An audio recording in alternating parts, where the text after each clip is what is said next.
Okay, well what we're going to do today is,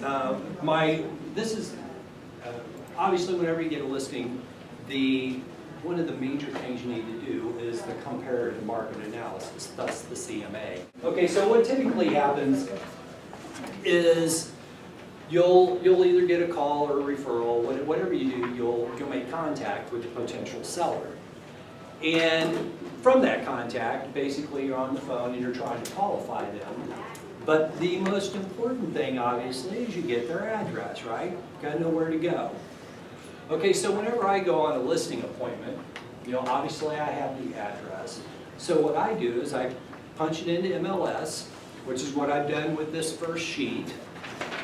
I'll go in and see if this particular home has ever been on the market. Now you'll notice that I actually created this class back in January of this year. And I did so because this was a really good, I use this example because it's a really good one on the steps you go through when you create a comparative market analysis. So, a couple of things I look at if they have been on the market before is I'll go ahead and print out the sheet. And of course, there's a lot of good information. You can see the subdivision up here at the top, Willow Woods. Some people, they know what subdivision they're in, but they don't know whether it's like Willow Woods Estates, they're not sure, but you're positive. 3 bedrooms, 2 baths, basement's a walkout. I mean, you can see some information here, but it gives you the ability to ask them a few more questions if, again, they've been on the market. Because you can say, oh, I see you have a walkout basement. Have you finished since you've been in the house? What else have you done since you've been in the house? All of that will figure in when we actually start calculating what price we're going to list this home at. So, and again, you can see that this particular home was sold on November 25th, 2009. That's down at the bottom right-hand corner of your paper. And it's sold, look at the top right hand, for $166,000.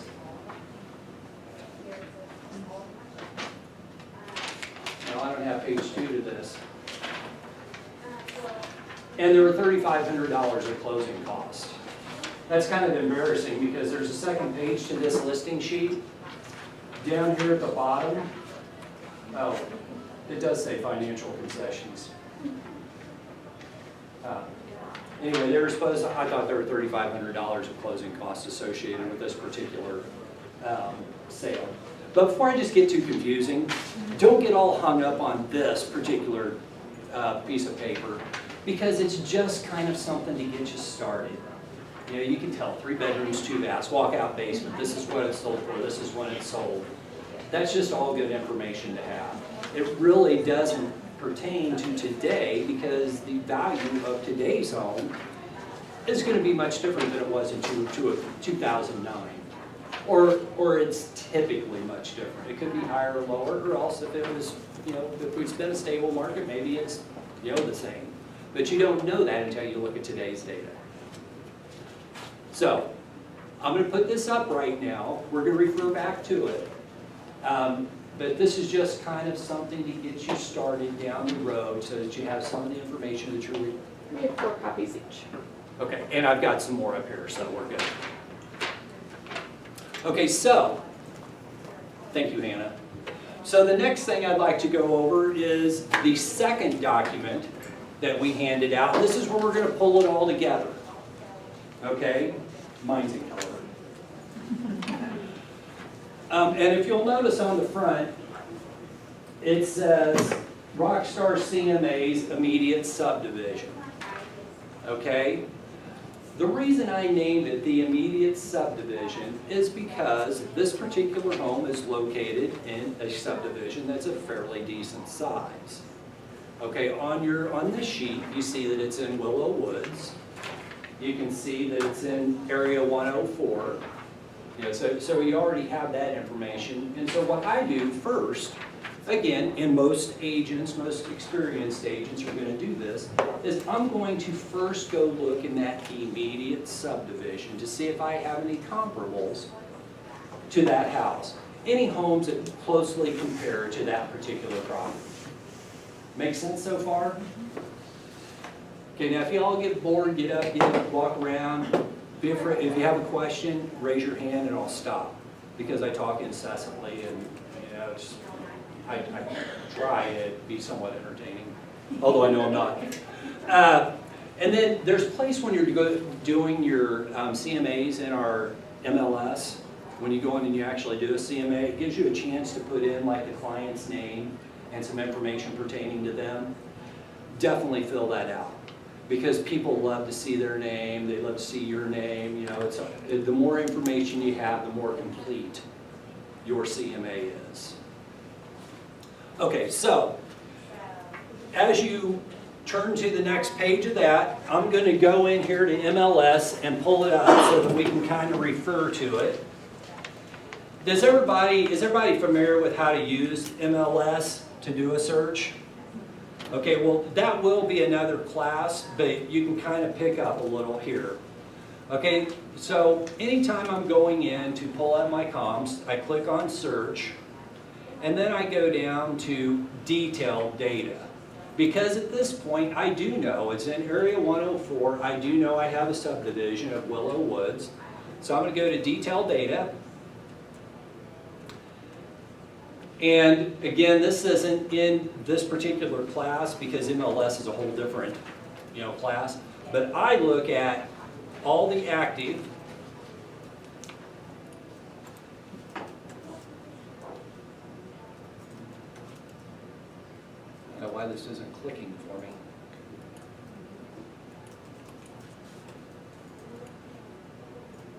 Oh God.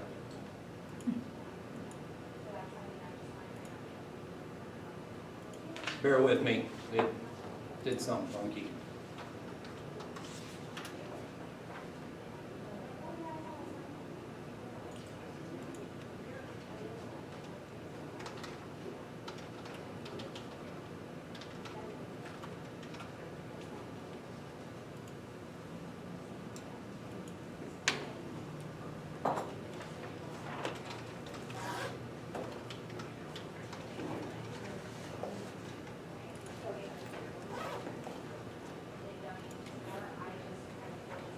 Okay, let's try it again. Search, detail, and then I always look at all the active, because that's going to be our current competition. When we put this house on the market and we're competing with other homes, we want to make sure that they choose ours. I'm going to look at any that are contingent, which means they're under contract, but they're contingent upon whoever is buying that house, potentially selling the house they're currently in. Pending means it's under contract. Show for backups really means that it's under contract, which means that if it's under contract, it was a desirable home or somebody would have already put a contract in. And sold. Okay, because we want to, this is really what appraisers use, or the sold data. Your sellers are going to use the active data because that's their competition. But appraisers, when you do sell a house, are going to look back at the sold. Okay, then I know that is Area 104, right? Everybody remember where I got that off my sheet? And I actually know that the name of the subdivision is Willow Woods. So if I type that in, and let's just say I don't type in the whole thing. See how it comes up and gives me everything Willow? Okay, and I go down here and select Willow Woods. And then lastly, I'm going to go over here and I'm going to look at what has happened within the last 6 months. Because again, appraisers rarely go back more than 6 months to establish the data of a house unless there are just absolutely no comps to work from. And I've got a cheat sheet on that coming up later on kind of how they do that. But this is what we start with. Okay, everybody with me so far? Okay. So right now it says we only have 3 matches. See how that is down there? Okay, so I'm going to go in and look at them anyway.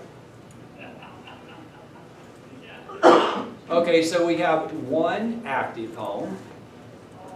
And you see over here where it's an atrium split tri-level.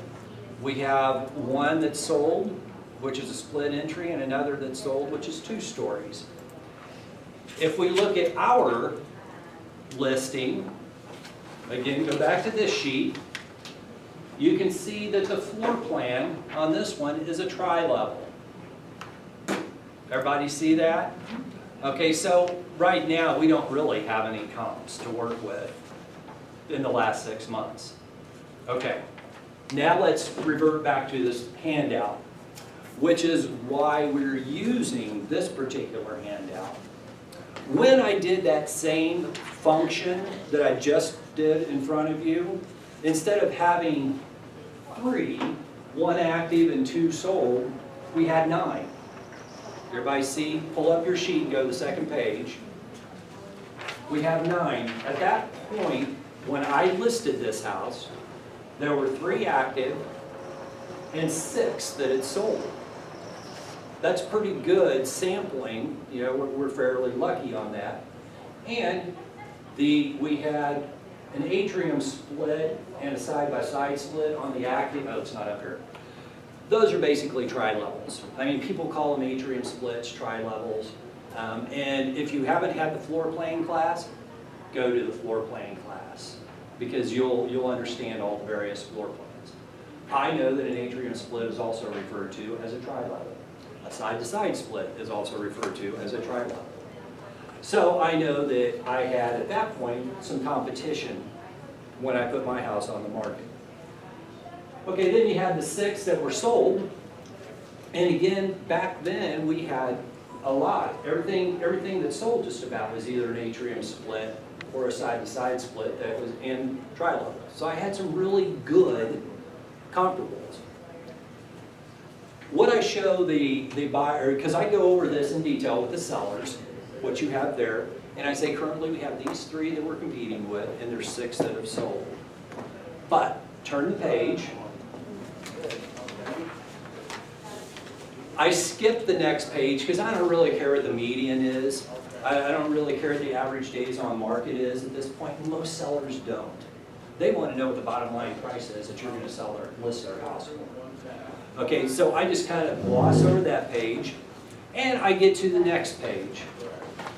Okay, the next page is the detail related to all of those homes that came up on the first screen, the 3 active and the 6 sold.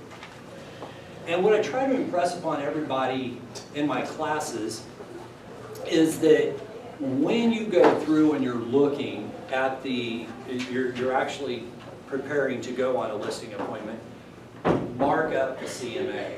You see how I've got a lot of writing, a lot of arrows. You can use whatever process you want to use, but there was something I learned when I had coaching when I first came into real estate. And the one thing I remember is professionals are prepared and amateurs wing it. And I think if you go over the CMA, you mark it up, not only are you more familiar with it when you get in front of the seller, but they can see you spent some time putting it together. So on the first one, you know, again, we can see that what I did with that arrow was show that it listed for 165. They've now dropped it to 160. They've been on the market 65 days where I wrote required price reduction. Because if you've been on the market more than 30 days, you really should get your price reduced. Or when I talk to my sellers, I call it price improved. So we need to improve your price instead of reduce, so it has more of a positive connotation. And then I go down and I made a star by the 3-car garage because again, when I look at my listing, one of the features of my listing, it only has a 2-car garage. Okay, so I put a star by that because to me that shows that that's a nicer feature than what I'm going to be able to offer. Okay? I go further down and you see where I have finished walkout underlined. Okay, that's important. A finished walkout basement is like a second house. That's a lot of space. Everybody with me so far? Okay. Unfinished sublevel. Again, you know, with a tri-level, they always have that sub-basement. Typically, it's not finished because that's where they have their storage. But, you know, I marked that out because not only do they have a finished walkout, but they have more storage downstairs, which my people are going to as well. But then I circled as is. Because this is a bank-owned property, they're selling it as is, they're not going to pull the price that they want. Okay, it's going to sell for a lower price if it's selling as is. And I'll explain that to the sellers. Okay, I'll go to the next one. Again, this would have been our current competition. New on market. Okay, it's only been on the market 16 days. Everybody, it's just the next one over in that second column. Same page. I start next to the 4 because there's 4 bedrooms. Underlined it down in the comments section, and then I started as well because it was 6 to 10 years old. Everybody see those? Are you on actives? Excuse me? Where are you at? On the actives on this first page. I don't have that. Oh, Yes. let me see. These were mixed up, it might be your next page. Oh, and maybe Kelly has an extra. Yes, sorry, there. Alice, you have an active? I only have, I have 2 solds. Yeah. Oh, that's all you have on yours? That's all. Oh, wait. Oh, these are all sold. Okay. It's two different Yeah. sheets. Okay. Yeah. Well, doggone it, give me a second, because this is really the most important. And I'll collate these, and we won't need anybody to separate them, because I may have had them out of order anyway. Just come to the actives. Excuse me? Just come to the actives. Well, it's all every page means something Oh, to my class. okay. I am so sorry, I'll be right back. Let's see, how many do we have? 5, 9.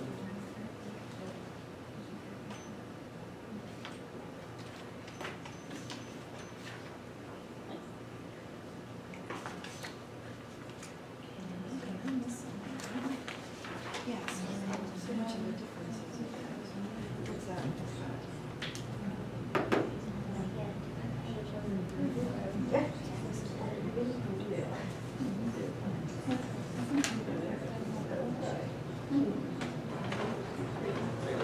Good, how are you doing? Good. Good.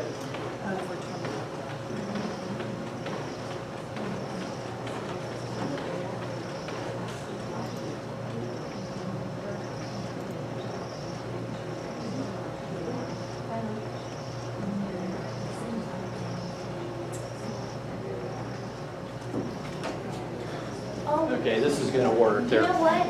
They were, That's all right, we'll just start over. I have, yeah, they were just at the back. That's I tried okay. to- We'll just do them over. That way we know everybody's on the same pages. Yeah, I had like 6.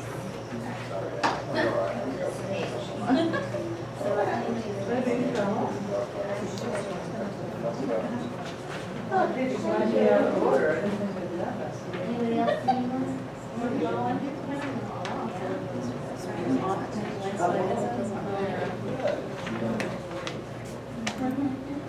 Oh, it's in there.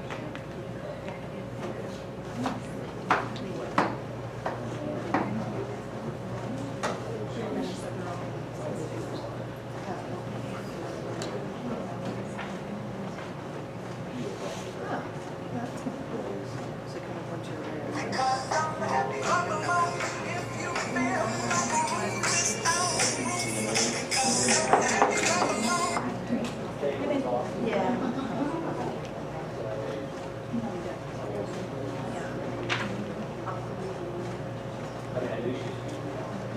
Yeah. Yeah, yeah, it's actually real property. There's personal property. This is Yeah, so we had some copies.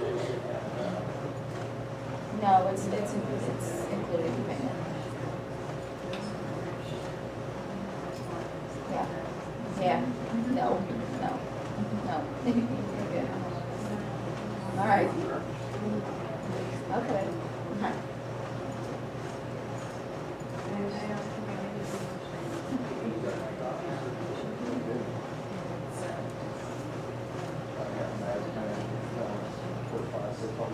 Credit, but Yeah.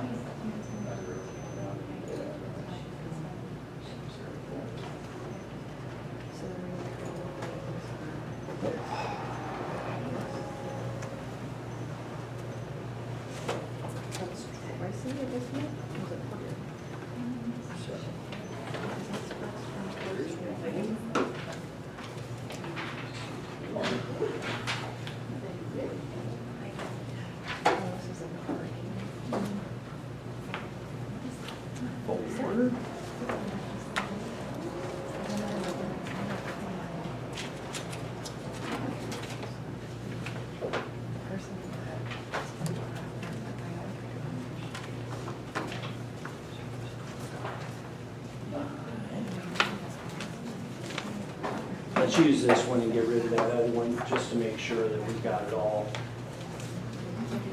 Because this is an important part. Oh, you guys, you know what, you guys have staple copies, they're okay. Yeah, okay.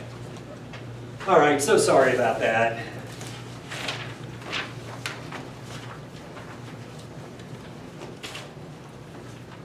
Okay, now let's go. You're going to skip past the first page, skip past the summary page, the one that, so we're going to, and we're going to skip past this page. Okay, now the page that you're on should, on the left-hand side, say bank owned. Everybody there? Okay. So again, I won't go over every single detail on this particular page, other than I have arrows pointing where the price was improved. I have bank owned because I know it was owned by the bank. I underline features of the homes that are currently on the market because we're going to be competing with those features. I've starred, you know, some of the nicer features. Again, the first one has a 3-car garage. The one in the middle house has 4 bedrooms. The house on the right has 4 bedrooms, 3 baths, and a 3-car garage. And then you look down, it has a finished walkout basement, etc. Okay, everybody understand that my point with this particular printout is that I went in and I looked at the immediate subdivision and I marked it up. I got prepared. I know that these houses have 4 bedrooms, 3 baths, 3-car garage, finished walkout basement. That's good information when you are explaining it again and trying to come up with a price that this house is going to sell for. Turn your page. Okay, and again, on the left-hand side, this one should say bank owned. And you can mark it up any way you want, but notice how I went from 156, I have an arrow up, you know, from the original list price to the list price at the time it sold. Then I have another arrow down to what it actually sold for. I started because it was only on the market for 33 days. That's pretty good, even a bank-owned property. You know, that's a low days on the market, okay? But it's 145. The next one, again, it started at 170, it went to 165. It additionally sold, or eventually sold for 162. Did everybody follow those arrows?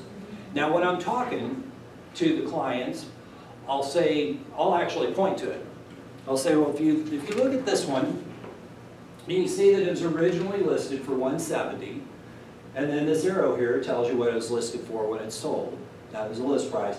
And then I'll tell them I made this arrow down here because this was the actual sale price. It sold for 162.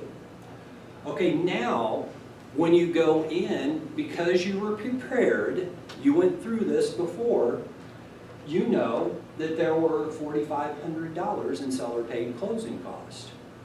Okay, the way I find that out is I click on the actual link when I'm doing the CMA, you know, not from the CMA, but when I'm doing it initially.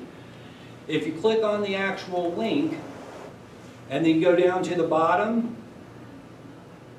right here where it says financial concessions, this one was 0. Okay, on this particular sheet, that house, it had 4,500. Let's look at the previous one that sold.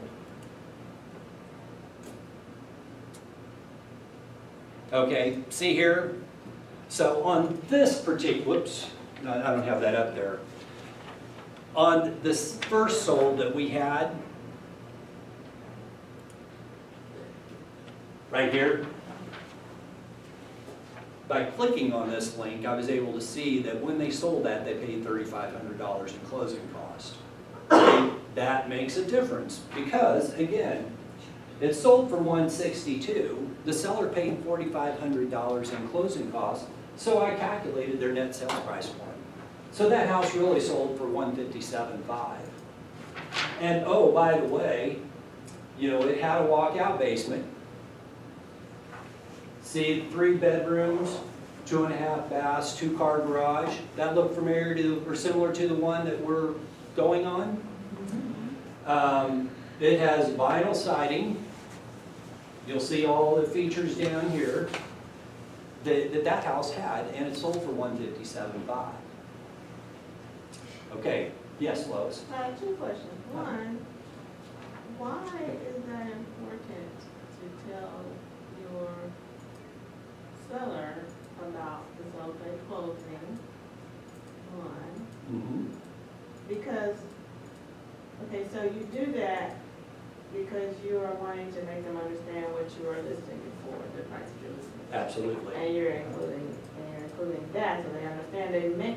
I guess my question is, because how do I mean, they're not gonna automatically pay the closing. You're only gonna do that if the buyers ask for it. That's correct. So why, you just like, Okay, this is, saying, yeah. just in case?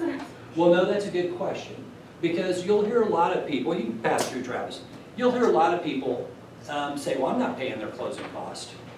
You know, you'll have, I don't know how many sellers that said, well, I'm not paying their closing Right, right. cost.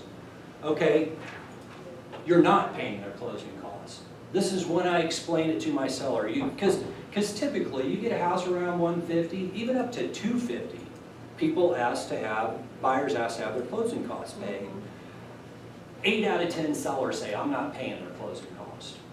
Okay, look at it this way, and this is a good time, this is when I'll explain it. The likelihood of somebody asking you to pay their closing costs is very high. Okay, so don't get hung up on the fact that you're paying closing costs. What I want you to consider is the fact that if they're coming to you and they're gonna buy the house for $162, and then they ask for $4,500 in closing costs, what we need to do is determine whether we want to sell our house for $157,500. Okay, you're actually, when you pay closing costs, you're saying, okay, I'm gonna sell my house for $157,500. Is that good for you?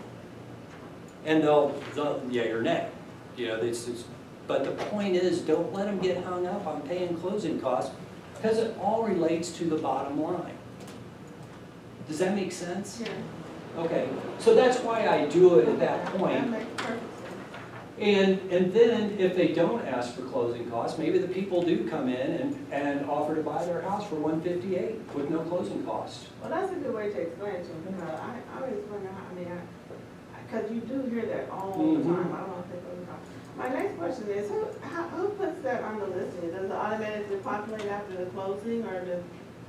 When you close, like when we close one of our listings, we have to put in what type of loan it was, what we sold it for, if there were any financial concessions. We even have to put in major repairs now.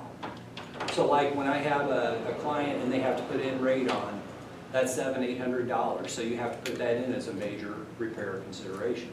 What is it, is it $500 or more, or what is? I don't know Yeah. that there's a minimum. I kind of, in my own mind, I put $500 in my own, but I don't know if there's a minimum. But I think if you, anything over $500, to me, would be major. But I've never heard anybody really specify. It's a good question. Okay, the other thing that I'm going to show you is I have a star above this listing, and I have a star above the next listing. Can anybody tell me why?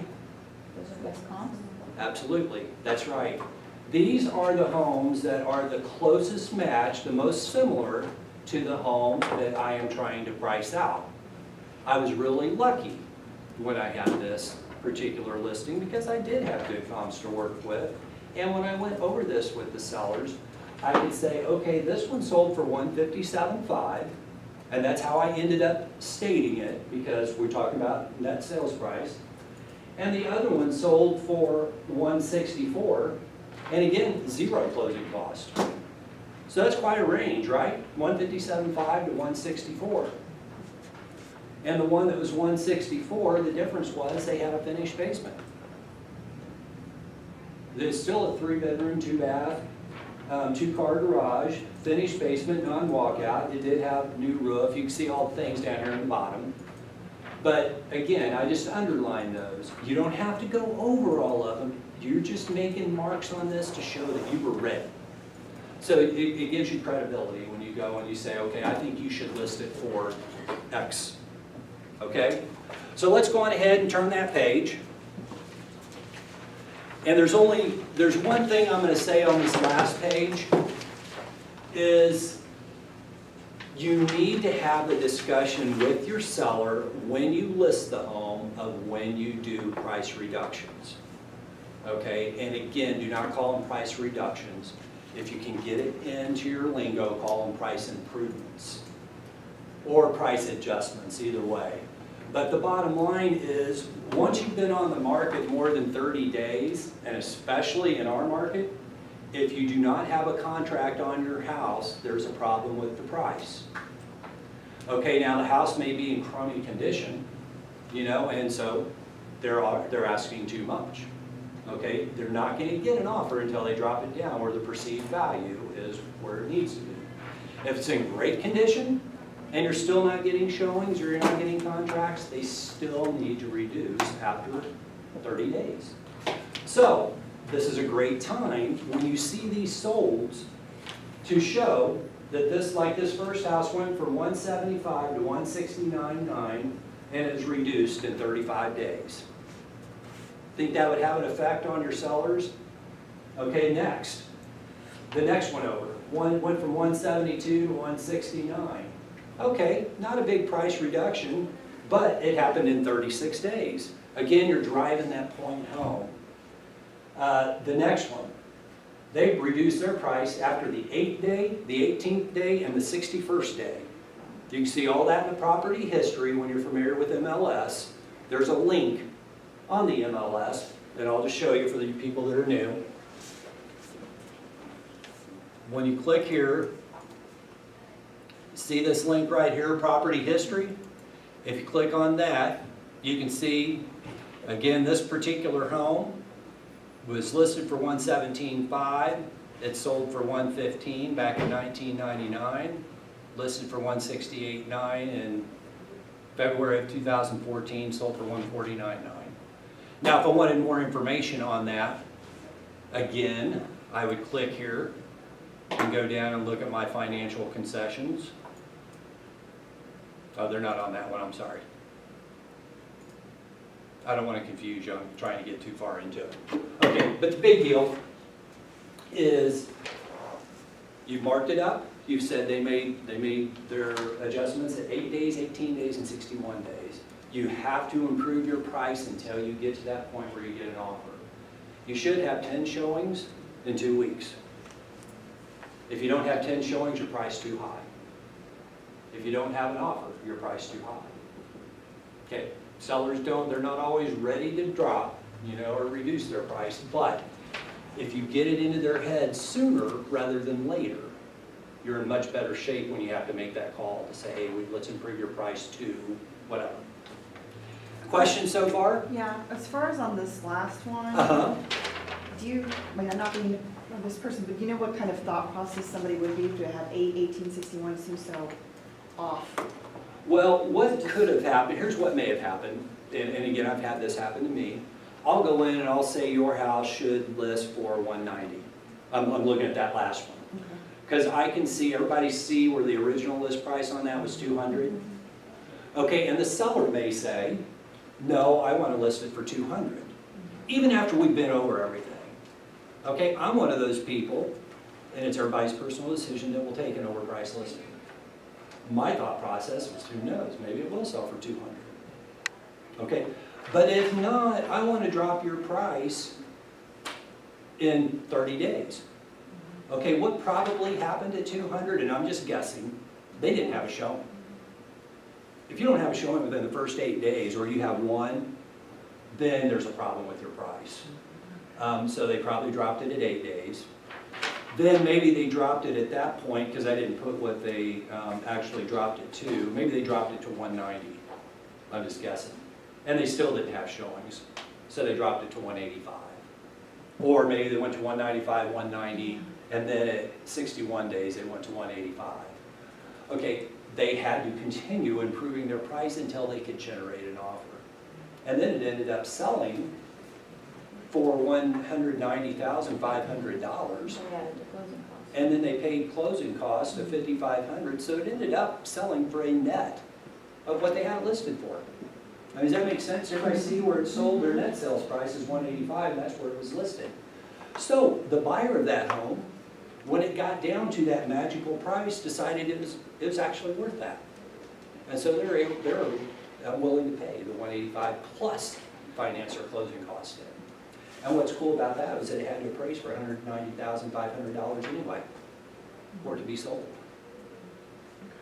Any more questions on this one? Is everybody with me? I mean, I know it's a lot of information.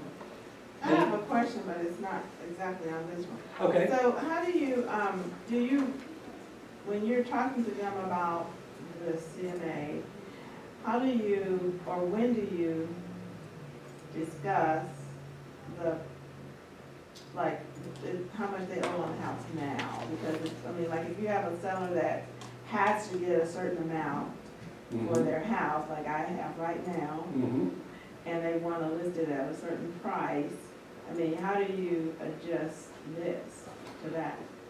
Great question. I don't. Okay, what I do, I don't even want to know what they owe on it to start off with. Okay, I personally go in, I do my due diligence, I prepare for my listing appointment, I go in and I will come up and we'll see how I get to my price on this particular house in a few minutes. But then, once I say, okay, I think we should list it for 163, does that sound good to you? Whatever they say, let's just say they say okay. Okay, then I'll go through my seller net sheet because I say, are you ready to sign the contract?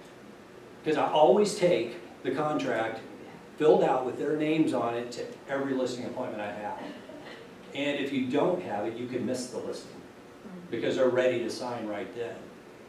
But, and part of that, and part of that listing contract is your seller's estimated proceeds. You can do that first. Say, okay, well, would you like to see what you're gonna walk away with at this price? But you can't do that unless you already know what they owe on their house. Well, that's when you ask them. Because I mean, now. you can't do it before.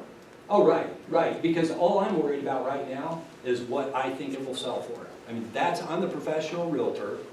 I am going to go there and say, I would love to list your home, and this is the price I think you should list it at.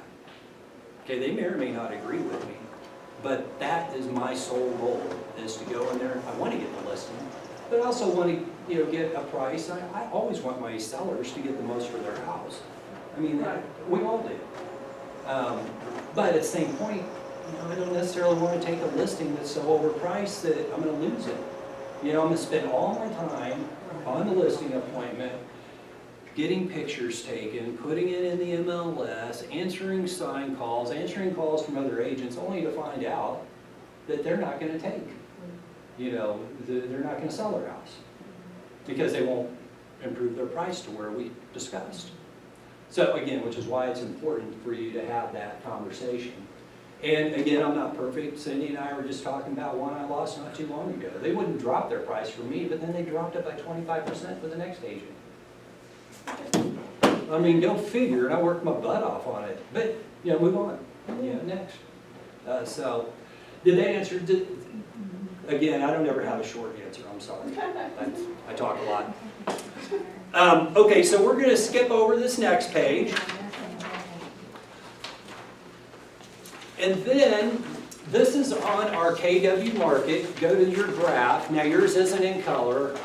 It cost me a whole lot more to print them out in color. So, but you'll see the larger lines are the number of days on the market, the ones that are taller, for homes that require one price change or more. So what you're trying to show in this is all these lower bars, those are the homes that sold, the days on the market for the homes that sold without having to have their price reduced. Okay, so, when you're talking to your clients, your potential seller, again, you can say, look, my guess is whatever your price is, and if you price it here, you can end up in this lower level, which is just over 50 days on the market, right? Everybody see that? Okay, so if you price it where I think you should price it, chances are your days on the market are going to be right around 50. maybe 55. Okay, but if we price it too high and we need to reduce the price just once, now you're looking at upwards of 200 days on the market. Do you want to be on the market 50 days or do you want to be on the market 200 days? And everybody says 50. Yeah, right. I mean, you don't want the real estate process going on 200 days. That'll wear you out. So let's price it right. Where you got this? Off the KW market, our intranet, Yeah. it's in there. And it is called, I think it's called average days on market. But if you don't know, either I would direct you to it or Hannah, could show you where it is. Okay, so again, what I'm doing now is I'm building my case. I haven't even told them what price, unless they've already asked me. Okay, so if, this is a good point. If they said, I just want to know how much you want to sell my house for.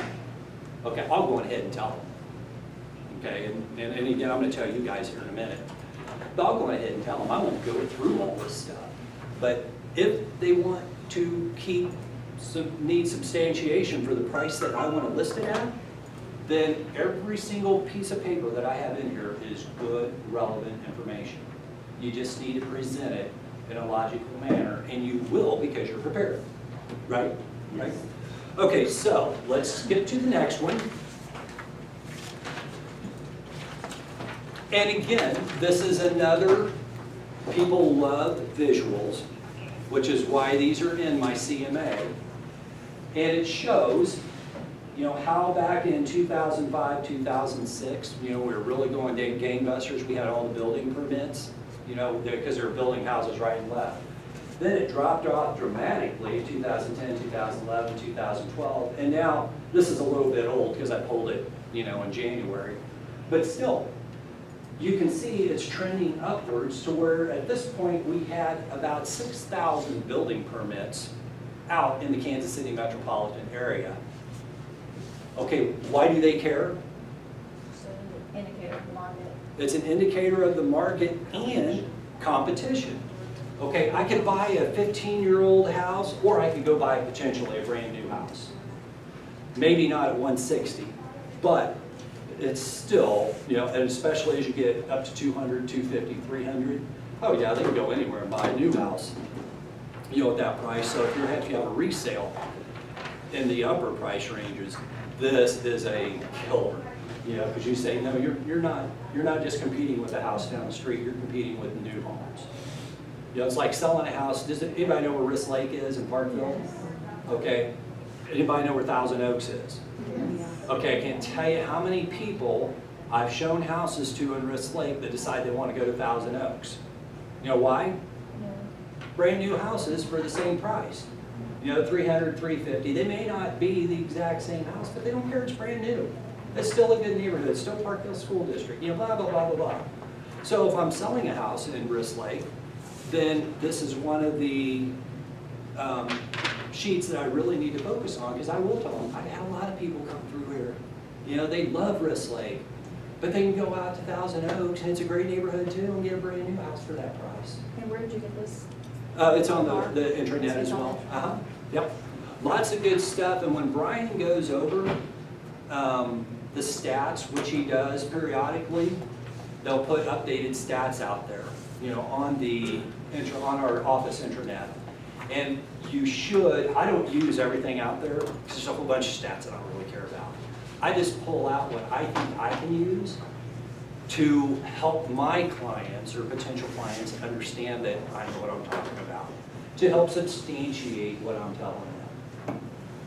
So it may be different for you. You may like another one of the statistics that they show that he goes through. When he's going through them, I'm thinking on every one of them that he goes through, how can I use that? Like how can I use the price change in my listing presentation when I'm going over the CMA? I've got it down, I think. It makes sense. How can I use the building permits? Got it down. Those are the two that make the most difference. Okay, so now we move on to your next page. And I'm sorry, once we get through this first packet, the couple others that I have go really quick. So the next page should be this one. Okay, this is actually one of the sheets when you're in MLS that you can choose. It is called the importance of pricing. Okay, so when you're doing your CMA, there's a sheet you can select that says the importance of pricing. I use that. It comes directly out of the MLS every time. Okay, the only thing I do on this, you see where I have the star? Okay, that I have that right at the market value line because I say when we price it right, we're going to have everybody that's looking in this price range looking at it. If we price it too high, then you reduce if we're 10% too high, then you're going to lose 30% of your buyers. You know, if it's priced at 185 versus 200, you're in the market. If you price it at 200, you're going to lose 10% of your buyers or 30% of your buyers. Is that really what you want to do? And of course, they say no. Okay, cool, that's good. And then again, I'm not spending a lot of time on it. Ask them a question: is that really what you want to do? No. Okay. Well, to further that, this is the next one: activity versus timing. Another sheet that is you can select out of the MLS. What's cool about this one was when we talked about CMAs, I was part of one of the panels, and I brought up the fact that when your house initially goes onto the market, the first 4 weeks are what we call the magic month. Believe it or not, Brian had never heard of the magic month. Seriously. You know, that guy knows everything, right? Right? And he's like, wow, I like that. Where'd you hear that? Well, I heard it at another professional conference, which I can't stress enough. Education is paramount to being a good agent. Experience helps, but the more you know, the better you can serve your clients. I told you when I first came into real estate back in 2004, I joined a professional coaching organization called Buy Referral Only. I credit them with getting me in the right direction. Now granted, I don't have coaching now and I really should, but I go to conferences, I go to other classes, I am constantly trying to continue learning because any class you go to, even this one, even if you know how to do CMA, you're going to pick up something. Or it's going to make you start thinking another way. Or you're going to get a new script or something like that. So, you know, to me, that's what Keller Williams is all about, is you can get training all day long. But when you go to these professional conferences, not just Mega Camp and Family Reunion, but they used to have, you know, all kinds of professional conferences. Brad goes to different things. If you can do it, do it. It's worth the investment, you know, whatever you can. Okay, so back to the magic month. Okay, I show them that when your house goes onto the market, you can see that first week into the second week, it is really smoking hot. People are waiting on new stuff to come out on the market. When your home hits the market, you should have people looking at it in the first 2 weeks. That's when you're going to get the most traffic. And you can see as the third week, it starts tailing off a little bit, you know, gets down. But after you get past week 4, you know, you're pretty much, anybody want to see your house already seen it. If they haven't bought it, your price is incorrect. Okay, so if you improve your price here, you're going to make that go up a little bit because you're going to create some additional interest, but it's never going to be this high again, which is why we need to price it right to start with. So again, does that make sense? So yeah, that makes sense. Okay, let me show you one last, and this is the last page of my CMA. Again, it is directly out of the MLS, and these statistics are taken from the MLS. We cannot go in and manipulate them at all. In fact, we can't manipulate anything in this package that you have. It all comes out of MLS. Whatever data they have in there is what we pull. And it's important people understand that too. I can't go in and change things. It is what it is. So again, I say, okay, so we were just talking about the magic month, and you understood that that's when your house is going to have the most activity, right? Yes, okay, so you see here, if we sell your house in less than 4 weeks, we typically get over 98% of the purchase price, or list price. How does that sound? You know, they're like, we're not gonna get list? I mean, if I list it for 185, I need to sell it for 185. Well, you know, really, you need to price it where it's gonna sell. And if we price it right, you're bound to get 98% of that. So if it was at 185, so are they good with about 181? I mean, I would point that out. Basically, a house never sells for list. I can't ever say never, because they do sometimes. But typically it doesn't. Doesn't matter how well you have it priced. People never come in and pay list, right? I mean, rarely. Yeah. But if we sell it in the first 4 weeks, we're bound to get more. The other thing is, if we go to 4 to 12 weeks, not only have you dropped your price, but you're not gonna get list price then either. So you're looking at, you know, not even just over 96% at that point. And that's if you're lucky. Because after 30 days, it really, I think it drops off more.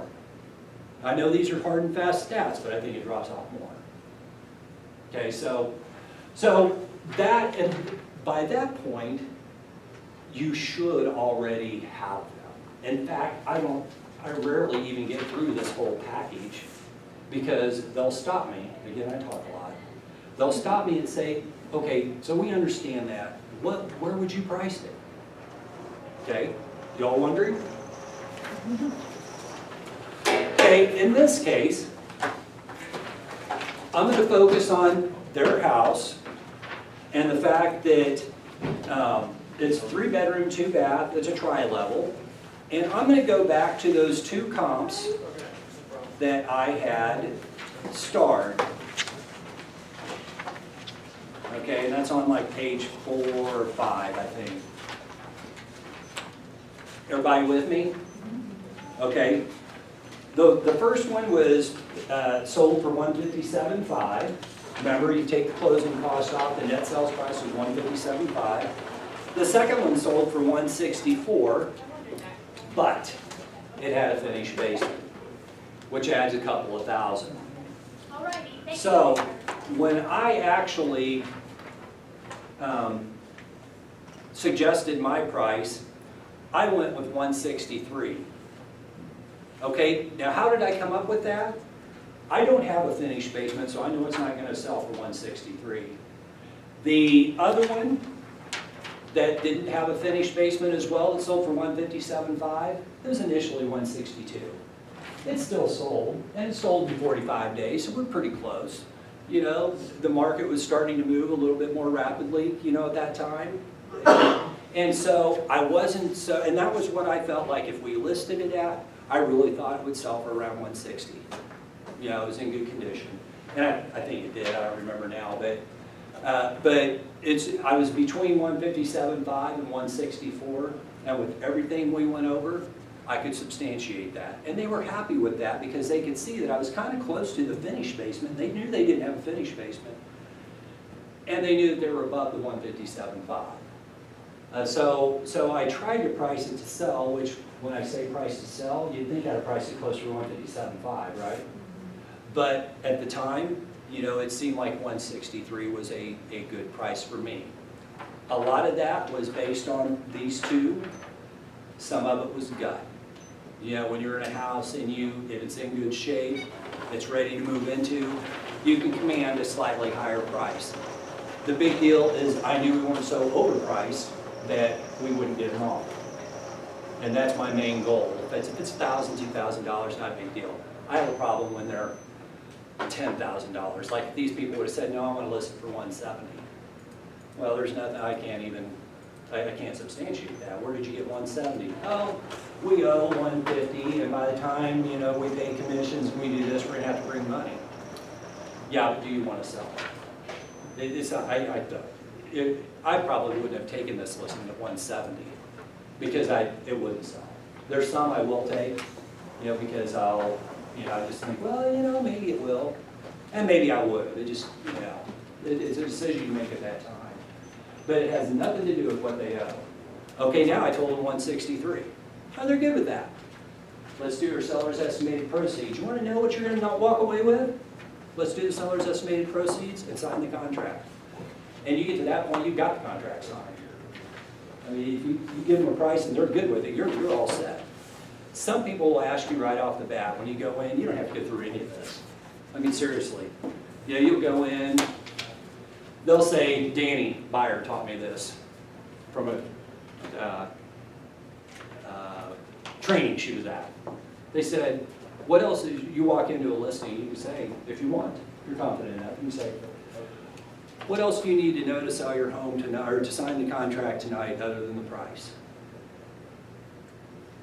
Some people say, I just want to know what can we sell it for. 163, how does that sound? Oh, that's good, that's about what we were thinking. Okay, you ready to sign the contract? It could be that easy. Yeah, but you've got to have confidence to do that. And then but if you say 163, they're like, oh gosh, I don't know, 170. Then you say, okay, well, I brought the comps, obviously, so why don't we sit down and go through those and let's see if we can figure out what makes sense. And that's when you start on this stuff. Okay, so this was the major, oh wow, it's already afternoon? Wow, I wasted a bunch of time. Is that all you take to your listing presentation? And a contract. And the contract? Yeah. Oh, okay. Oh, and then I actually have, I have a listing presentation that's typed up that I'll leave them, I'll take the contract, the comps, and my listing presentation to a listing presentation. But when I go through what I do, if I have to go through everything, I skip through my listing presentation because I've written it in such a way that they can read it. They can go through and see what I'm committed to. And I'm sorry I ran so far over, if you need to I just have a go. quick, yeah, I need to go in a second, but I just have a quick question. As far as, I know sometimes people, even though it's a positive thing, I can hear somebody being negative as far as, well, it's sold, somebody put an offer and it's selling too quickly, I should have priced a little higher. And how do you combat that? Because I know people sometimes focus on the negative. Well, again, it's something I heard before. When I was with a previous company way back when, we used to go on tours. We tour all the new listings. Every Tuesday we'd go, spend all morning doing it. And an agent had that. And she said to her client, said, oh really, did you want it to take longer? Okay. The thing is, and then the other thing that I say too is our timing is right. And here's another good example. I did have one just recently. Put it on the market Thursday, Saturday, we had an agreed upon contract. I thought maybe I did price it too, they didn't ever say anything, but I thought maybe I priced it too low. But we didn't even put it in backup because we didn't have all the paperwork till Monday. I didn't have another showing that weekend. So it was active all weekend. I thought it may have been priced too low, but we only had one showing. They just happened to buy it. The first person that looked at it bought it, but nobody looked at it. And I thought, man, there'd be people in and out of it all weekend long. But they didn't say anything. They were just really happy to get it done because we're going to go buy another house that they really wanted, which is why they put their house on the market. And they priced it right because they wanted it to sell. We didn't think it'd sell in 2 days, but it did. You're welcome. For the rest of you, if you have just a few quick minutes, I'll go on ahead and finish. If you have to run, that's okay. Is everybody all right? I'm so sorry. Okay. I don't know if I want to, because I've got so much more. So how do I want to do this?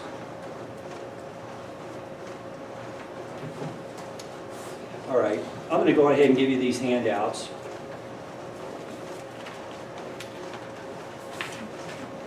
Okay. And I'll just skip over real quick.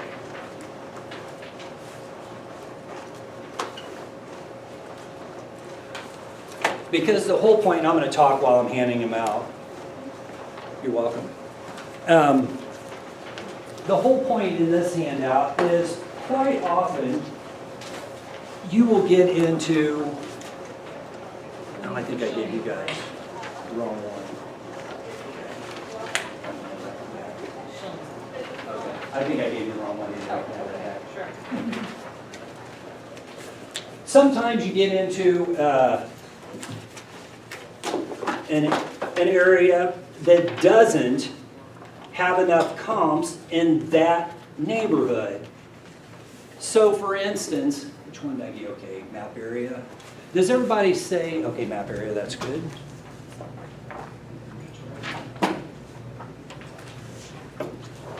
And I'm going to show you this real quick online. Whoops, excuse me. Sometimes you get into a point where, again, this is a perfect example. If I were listing this house today, I've only got 3 comps. Okay, that won't work. You know, I can do a couple of different things. I can either expand my area, which is typically what appraisers do first, or I can go back farther, like look at a whole year worth of data. Okay, appraisers typically want 6 months, and they don't want to go back farther than 6 months. So, what I do then is I'm going to go back in, and this is a lot of MLS, but I'm going to go back into detail. I'm still going to look at active, contingent, pending, show for backups, and sold. Whoops. But this time I'm going to click on map search. Okay, you're already going to know about where this property is located, right? I mean, you're way far down the road now, so you're familiar with the location. Okay, again on this one, I happen to know.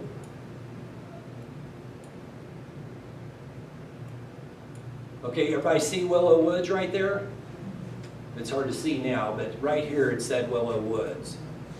Okay, again, usually appraisers will go within a mile. First they'll go with a quarter mile, then they'll go a half mile, then they'll go a mile. In this particular case, I know that this whole square right here, and I'm going to outline it,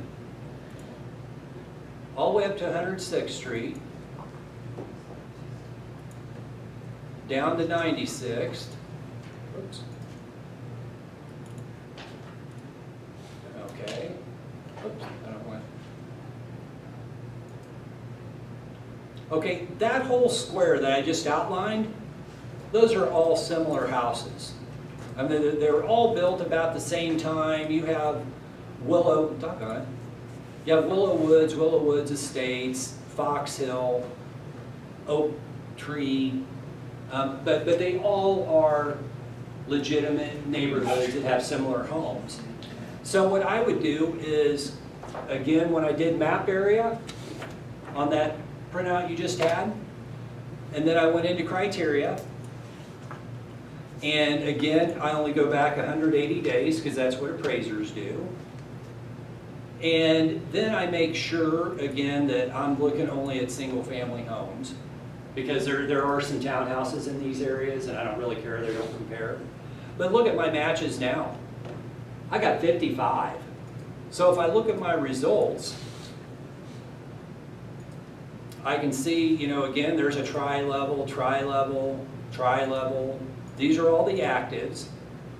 And then I'll go down, you know, again, to the ones that are pending, then sold. Okay? And I will, usually if I have a sampling of this size, I'll also go back, and since I know that I'm looking at tri-levels, I might even select that floor plan over here. Okay, now that takes me to 10. But look, now I have 3 solds ranging from 151 to 173.5. All of these are going to be competition because they all are in the same area. And oh, by the way, they're all in the Staley High School boundary. Okay, so the same price range, basically. So you could use this, which, again, rarely do I have to go to a whole mapped area, especially when I have the sampling we had in just the subdivision. But if you look in here, it's also marked up. Okay, so I went in, I spent time on it, you know, and if I had to go this far, if I didn't have enough you know, comps going into the neighborhood, and I went and did this one too, I'm taking it with me because I spent time on it. They see that I'm prepared. Okay, and that's the mapped area that you have with all of the or this one is just with the tri-levels. Yeah, I went and did atrium splits tri-levels. So it was the mapped area at just the tri-levels. The last one that I have to give you was when I didn't have a floor plan selected down here, and instead of having 10 matches, we had 55. Again, you can use that because it still gives the sellers an idea of all of their competition, not just their floor plan, because somebody may be interested in living just in the Staley High School boundary, and they don't really care what floor plan, it really doesn't matter. So you've got to be prepared and say, hey, and if you're gonna list your house for 170, here's all your competition.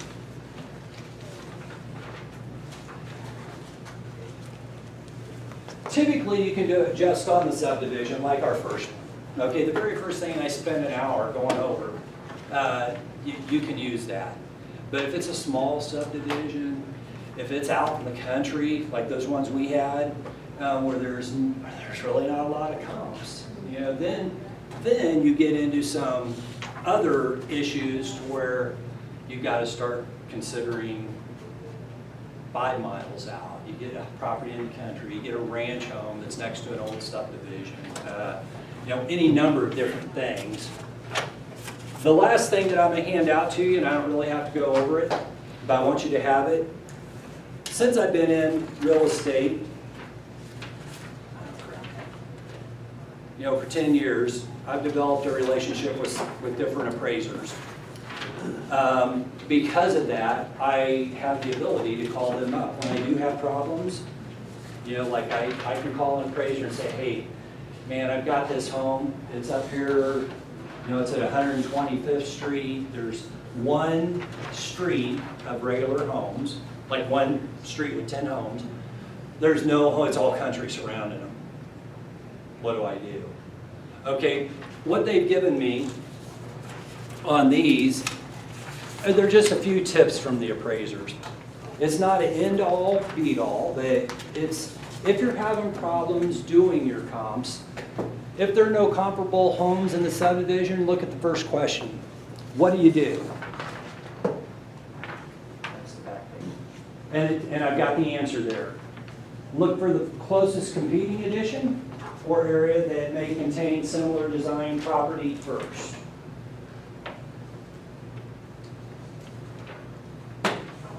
Sorry, I'm keeping you guys so long. Again, if you do either or both and there's still no comps, what is the next step? Do you mind? Do you keep expanding out? How far can you go? Do you go back farther in time? You know, and these are the answers that I got from the appraisers. Typically, you can come up with, did you want that? You look like you're kind of listening but not. Yeah, I'm sorry. Is that okay? Oh, no, you're fine. Here, but I have this. What was it? Just tips from an appraiser, you know, if you're comping out. Okay. But typically you're able to come up and with a price. And the longer you're in real estate, the easier it is, because I can almost walk into a house now. Seriously, I can almost walk into a house now and say what I could sell it for. I mean, obviously, you know, I've been in 10 years. I've been in most of the neighborhoods up north. I couldn't do it out in Johnson County. You know, I do sell out there some, but I have to really go through comps. But if you get me up north somewhere, you know, I can walk into a home in Brisk Lake. I can walk into a home in Thousand Oaks. I can walk into a home up in Highland View, off of North Oak, Fox Hill, whatever, and kind of give somebody an idea without even looking at the comps. But to give them a perfect idea, I would always say, I don't know, let me go look at the current comps to see what's been going on the last 6 months, because that's what appraisers use. What does U/W mean? Underwriter, Underwriter. Gotcha. where is that? On number 3, on the tips for appraisal. Yeah, underwriters always seem to allow us to compare 3-bedroom ranches without a finished basement to a 1-bedroom ranch with 2 or 3 bedrooms in the finished basement. Which now, a ranch with 1 bedroom up is a reverse story and a half. It's not really even a ranch if you don't have more than one bedroom up. 2 bedrooms up, bedrooms down, you can call it a ranch reverse story and a half. 1 bedroom up, 2 bedrooms down, it's a reverse story and a half, technically. Any other questions? Would you mind sharing what appraisers you like? Well, there's a whole bunch of them. I mean, I've been, Chad Carnes is really good, Colleen, I'm trying to think of her last name, but I call her. She's with, Great Fitch, with Fitch Appraisals. The other thing I do, I don't have my phone with me, is whenever an appraiser calls me, I put it in my phone. And I put appraiser, Chad Carnes, all on one line, so that if you look at my A's, there's a whole bunch of appraisers there. And I don't think I've ever really irritated anybody, you know, so if I really have a question, I Spread it out. yeah, but no, actually, I usually call either Chad, Colleen, or Greg, because I seem to have the best relationship with them. And it's not something that they're personally involved with me, but it's something that, you know, I'm just going to list and I'm running up against, you know. And if y'all have problems, you can come talk to me. I mean, just like Brian says, give me time. If I can turn around and help you right then, I will. But other than that, you know, sometimes it takes a while to get through comps. And to mark them up the way I do, you know, you're talking 30 minutes, 45 minutes to do that. But it helps so much when you go into your listing appointment. If you have to get to that. You know, a lot of times they just, yeah, okay, that's good, that's about what we were thinking.